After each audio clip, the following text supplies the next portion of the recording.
राजस्थान वाला कि न जापा नहीं धरती पर हमारी परंपरा हमारी संस्कृति न बारह बता रहे हैं हिंदू धर्म का आदरणीय महाराज जी।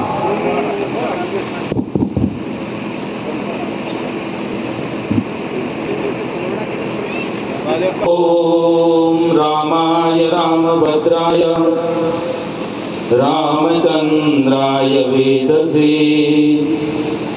रघुनाथाय नाथाय सीतापते नमः। त्वं माता सर्वदेवानां त्वं च यज्ञस्य कारणम् त्वं तीर्थं सर्वतीर्थानां नमोऽस्तुते सदा नगे।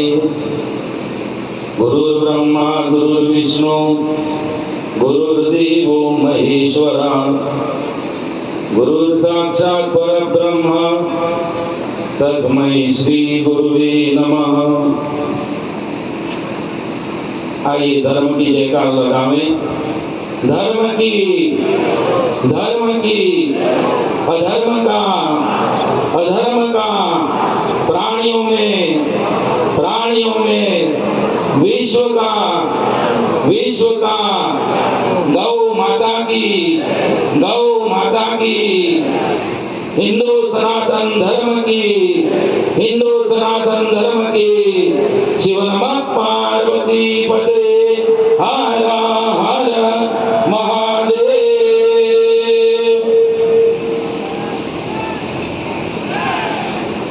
सभी ज्ञातिक संतों के चरणों में प्रणाम और इस धर्म सभा में पधारे हुए आप सभी लोग रुद्राक्ष पूजन एवं सत्संग सत्र के लिए आप सब पधारे हैं। भगवान की खूब कृपा है।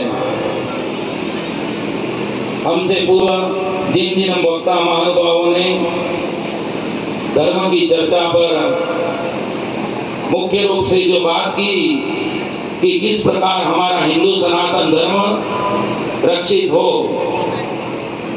तो आपको हम केवल सनातन धर्म के विषय में बता देना चाहते हैं कि सनातन शब्द का अर्थ क्या है। हिंदू सनातन धर्म कहते हैं तो हिंदू का अर्थ तो पता है, सनातन का अर्थ क्या है। तो सनातन शब्द का अर्थ है सना भव सनातन, सदा भव सनातन, अर्थात जिसका जन्म कब हुआ पता नहीं, जो कब से चल रहा है पता नहीं और कब तक चलेगा इसको भी कोई बता नहीं सकता, वो हिंदू सनातन धर्म है हमारा। इसलिए चिंता अवश्य हो सकती है कि धर्म का ह्रास हो रहा है, धर्म की हानि हो रही है, ये विषय जरूर हो सकता है, पर बाकी किसी अन्य मत पर, किसी अन्य पथ में या किसी अन्य विचार में इतनी ताकत नहीं है कि वो सनातन धर्म को समाप्त कर पावे। ये तो बहुत कठिन काम है और कठिन ही नहीं, अलक्षित, जो हो ही नहीं सकता है। जब से भगवान है तब से लगाकर अब तक और आगे जब तक ये सृष्टि रहेगी, ये सूर्य रहेगा, ये चंद्रमा रहेंगे, ये आकाश रहेगा, तब तक हमारा सनातन धर्म हमेशा रहेगा। बस चिंता की बात है कि धर्म का आचरण हम सब लोग करते रहें। प्यारे भाइयों बहनों माताओं, हम सब लोग कितने सौभाग्यशाली हैं जिस धरती पर हम बैठे हुए आज यहाँ पर झाबुआ जिला, और उस झाबुआ जिले की यह पावन धरती, आपको आश्चर्य होगा भागवत महापुराण में, रामायण में, गीता में एक बात बताई गई है कि भारत की भूमि पर जब संतों के साथ लोग इस प्रकार बैठकर धर्म की चर्चा करते हैं, उस पांडाल के चारों तरफ देवता आकर खड़े हो जाते हैं और सब लोगों को हाथ जोड़कर कहते हैं धन्य है ये भारत के लोग जिनको ऐसी भूमि पर जन्म मिला जहां पर संतों की और देवी देवताओं की पूजा की जाती है। अरे भाई, यहाँ धरती को भी माँ कहा जाता है, यहाँ जल को, गंगा जी को भी नदी नहीं मानते हैं, हम लोग गंगा को भी माँ मानते हैं। जहाँ पर दूध देने वाला एक कोई विदेशों में पशु उसको माना जाता है, उस भारत की भूमि में 33 करोड़ देवी देवताओं का वास जिसमें होता है, उस गाय को भी हम माँ मानते हैं। ये हमारा सनातन धर्म हमें सिखाता है। अरे तो धर्म का ह्रास करने वाले कहाँ घुसेंगे बताओ आप? कोई क्रॉस पहना देवे कि कोई कुछ और पहना देवे कि उससे भले हो सकता है बाहरी आडंबर दिखने में तो लग सकता है कि ये फलाने धर्म का है, ये फलाने मत का है, पर ऐसे पादरी को भी जब कभी ठोकर लगेगी और ठोकर लग के चोट लगेगी तो वो भी हे राम ऐसा राम का नाम लेने लगेगा। वो ये राम हमारे खून में बसा हुआ है, उसको कैसे हटाएंगे? कोई क्रॉस या कोई और चीज उसको हटा सकती नहीं है। और रही बात वनवासी बंधुओं की, बात यही होती है बार बार, भाई साहब ने ऐसा कहा, हमारे धर्म जागरण वाले भाई साहब ने, कि आदिवासी भाई बंधु भोले वाले हैं, इसलिए वो लोग आकर उनके ऊपर ही पहले प्रयास करते हैं धर्म के परिवर्तन का। भोले वाले तो है भाई साहब ये, पर भोले वाले हैं केवल इसलिए यहाँ पर धर्मांतरण हो रहा है, ऐसी बात नहीं है। किसी मकान को गिराना हो तो उसकी नींव को हिला दो, मकान मिल जाएगा। ये आदिवासी हमारे वनवासी भाई बंधु भारत की नींव है, अगर जो इस नींव को हिला देंगे तो भारत अपने आप हिलने लगेगा। इसलिए ये लोग सब आकर इस नींव पर अत्याचार करते हैं। पर वनवासी होना ये गर्व की बात है। हम बागर की तरह से आते हैं और वहां पर निवास करते हैं जहाँ चारों तरफ हमारे आदिवासी भाई बंधु निवास करते हैं और उनके बीच में ही गौ माता की सेवा का कार्य चलता है। और आपके लिए एक गर्व की बात होगी, एक व्यक्ति जिसने भारत की भूमि पर जन्म लिया, महापुरुष था, नाम आपको सबको याद होगा। उस महापुरुष को राजा बनाने के लिए उनके पिता ने कहा कि आप राजा बनिए और देश का संचालन करिए, और उस व्यक्ति ने कहा नहीं, राजा बनने के पहले मैं वन में वास करूंगा और जब मैं वन में वास करके इस धरती की पूजा करूंगा उसके बाद मैं राजा का सिंहासन स्वीकार करूंगा। उसी महापुरुष का नाम राम है। उस राम ने राजा बनने के पहले वनवासी बनना स्वीकार किया। तो वनवासी होना गर्व की बात है। आए न भगवान राम रहने के लिए वन में आए और 14 वर्ष तक रहकर यही बात बताया कि भारत की भूमि को किस प्रकार पूजा जावे। अयोध्या से जब राम जी निकल रहे थे महाराज जी, तो किसी ने कहा पानी पीने के लिए लोटा ले जाओ, किसी ने जानकी माता को कि आप तो कपड़े बदलने के लिए थोड़ा एकाधी कोई थैली हरी ले जाओ। लक्ष्मण जी को कहा कि एक काम करो, सोने के लिए तकिया ले जाओ। राम जी ने मना कर दिया, ना बिस्तर चाहिए, ना तकिया चाहिए, ना लोटा चाहिए, ना खाने के लिए थाली चाहिए। बोले कुछ तो साथ लेके जाइए। बोले मुझे इस किसी चीज की आवश्यकता नहीं है। तो फिर भगवान राम ने साथ में क्या लिया? तो वहां भगवान ने अपनी कमर में कुछ छुपा लिया।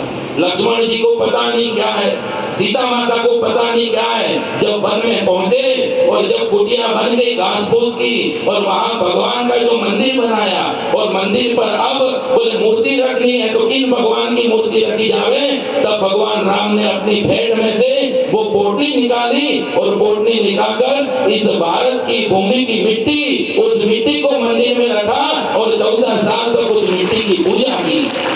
रोज राम जी आरती उतारते, रोज उस मिट्टी की पूजा करते और अपने माथे पर लगाते थे। वो ये भारत की भूमि है, इसलिए हमें गर्व होना चाहिए। धर्म का आचरण अपने आप होगा, पहले हमें गर्व हो कि हम इस भारत की भूमि पर जन्म लिए हैं। क्योंकि और कई विदेशों में अगर आप जन्म लेते तो कहीं समुद्र के किनारे इधर उधर पड़े रहते, चाहे कुछ खा पी के जो अपनी जिंदगी गुजारना गुजार दे।